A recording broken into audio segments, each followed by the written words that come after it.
It was in no doubt that the executive order issued Wednesday by President Uhuru Kenyatta was going to rub some quarters the wrong way. And the same order has already captured the attention of Chief Justice David Maraga, who has expressed displeasure at the executive order. Maraga, who has had a frosty relationship with the executive, says the changes cannot be effected on the judiciary.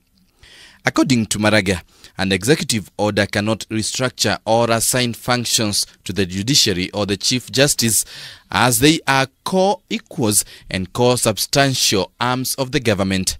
The order contained portfolio responsibilities and changes made in the structure of the government, with the president specifying functions of the constitutional commissions, independent offices, the judiciary and parliament.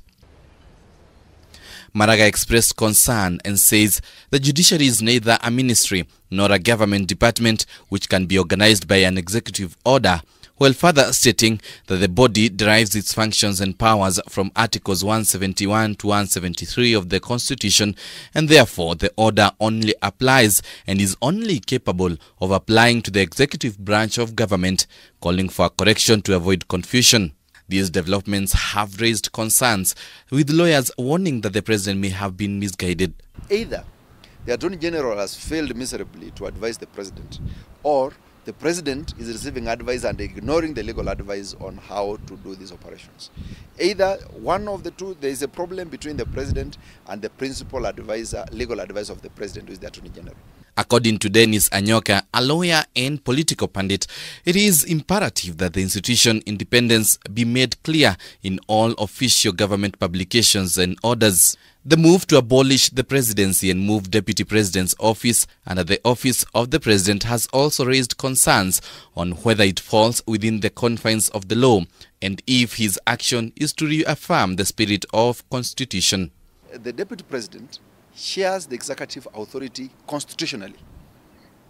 The deputy president is recognized by virtue of being the deputy president as one of the persons who will execute the executive authority. Of course, the structure and the manner in which you will have this executive authority executed is provided in the Constitution. The latest is likely to revive a back and forth between the judiciary and the executive that has been witnessed before and that has over time left the two arms of governments at loggerheads, with the judiciary arguing that the executive was interfering with its independence and dragging it into politics. Functions that he has attempted to restructure and to purport to have the powers to restructure, some of them he does not have the powers. He cannot restructure powers of constitutional offices, which are independent offices and are supposed to operate free of executive interference. So really, that is not political, and if it was a political move, then I think it was unfortunate. But in a quick rejoinder, Attorney General Kihara Kariuki, while responding to the Chief Justice, says the executive order is properly and lawfully issued, while insisting the statement by Maraga is premised on misunderstanding of the order, as the order seeks to put things straight. Kihara says there is no provision in the executive order with the express implicit purport of restructuring the judiciary or assigning functions. Daniel Kariuki, K24, Evening Edition.